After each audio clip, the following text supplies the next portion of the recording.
Hey guys, Oldmansneaks here. Welcome to another close-up and on-feet sneaker review. Here's a close look of the Nike Blazer Sacai Low in British tan colorway. Gotta be honest with this, I don't even know whether I like these shoes or not.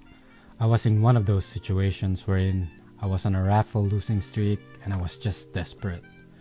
And I mean desperate to get a win, so I figured, yeah, might as well join this one and see what happens.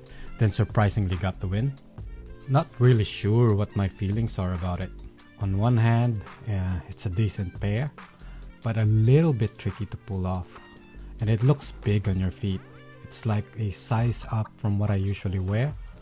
I think it's because of the thickness of the sole that wraps around the entirety of the shoes. But hey, a win is a win. And it's good to have a tricky pair of shoes from time to time. Overall, try and get this if you know exactly how you'll be wearing it. If not, maybe stay away from it.